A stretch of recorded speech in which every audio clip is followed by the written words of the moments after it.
Alors dans cette vidéo aujourd'hui, je vais pas forcément vous parler comment on transforme un parapente en paramoteur électrique, c'est pas le but de la vidéo, mais plutôt vous parler de la complémentarité du paramoteur électrique avec le parapente et les intérêts que j'y vois. Et je vais essayer de vous raconter tout ça en vol. Allez, j'active mon contrôleur. Un petit face voile.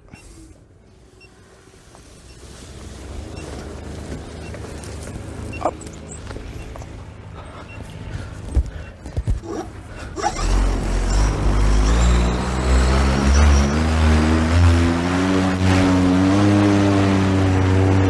Et c'est parti.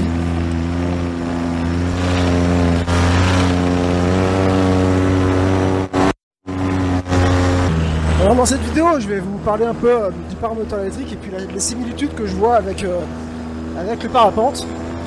Parce qu'en fait, avant, je faisais du parapente essentiellement dans les Pyrénées. Et donc, je faisais pas mal d'heures de route, je volais voilà, qu'à la montagne.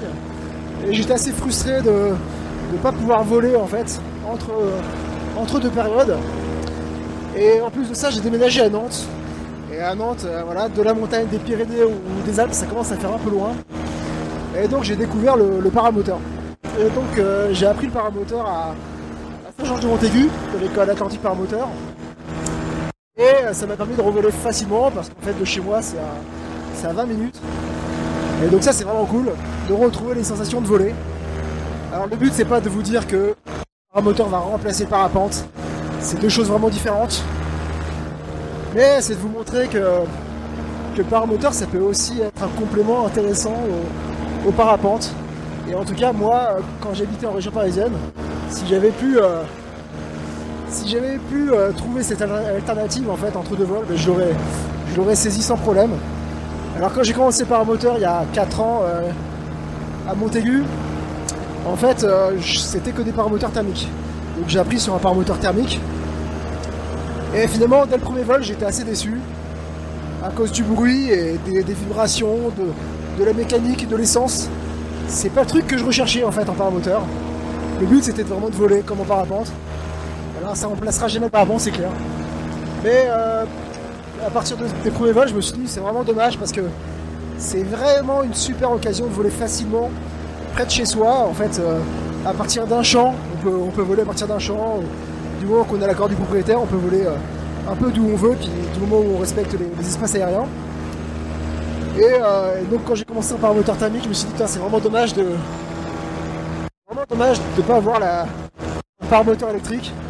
Il y en avait sur le marché, il y en avait très peu, et surtout c'était très cher. C'est pour ça qu'avec Mathieu, on a décidé de développer le Flying Home.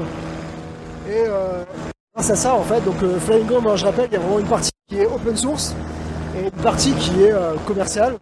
On vend des kits tout faits, des paramoteurs prêts à voler. Et donc on a développé des paramoteurs électriques, on a fait plusieurs versions. Et grâce à ça, ça permet vraiment de voler quand on veut. Alors aujourd'hui c'est vraiment pas terrible. Il y a beaucoup de vent. Là il y a Benjamin qui est derrière moi. Il va essayer de rouler sur ma voie, je parie. Non. Et donc grâce à ça on peut voler en paramoteur et on peut voler facilement et à côté de chez soi. Là, il est parti. Là, il y a Benjamin devant moi, qui lui est en thermique, qui va passer en électrique prochainement, je parie. Alors, il y a plusieurs avantages forcément à l'électrique. J'ai pas mal redit entre le bruit, la vibration, le fait de refaire le plein chez soi aussi. Il y a plein d'avantages. Et moi c'est plus ce que je recherchais, cette sensation un peu plus de tranquillité. C'est évidemment pas comme un parapente parce que vous voyez ici j'ai des cannes mobiles et ces cannes c'est pas la même accroche qu'un parapente, on peut pas faire la même chose. Et surtout derrière moi j'ai une cage, c'est ça la vraie différence d'un parapente. Et ça voilà, je pense qu'il y a pas mal de personnes qui sont freinées pour passer au paramoteur à cause de ça, parce que c'est pas les mêmes sensations. Là depuis tout à l'heure je vole en moteur, donc mon moteur tourne depuis tout à l'heure. Et l'avantage de l'électrique c'est que on peut lâcher les gaz. Et là voilà, on se retrouve comme en parapente. Et ça c'est génial. Alors moi je roule pas, je fais pas trop de thermique, c'est pas trop ma spécialité. Mais celui qui se débrouille bien finalement, il peut quand même, voilà, il peut quand même faire des trucs, je pense, en paramoteur, peut-être enrouler. En tout cas, il y a quand même des moments de tranquillité. Ça, c'est vraiment cool. C'est vraiment l'avantage de l'électrique. Et à tout moment, on peut remettre et ça repart. Voilà. Alors qu'en thermique, c'est quand même plus compliqué. On peut le faire, mais on a toujours le doute que le moteur redémarre. Et pour m'être déjà vaché plusieurs fois, c'est pas hyper agréable. Alors que voilà, en électrique, c'est vraiment plus fiable et on n'a pas de crainte que le moteur redémarre ou pas. Voilà, il y a pas mal de vent, tout le monde est en train de poser.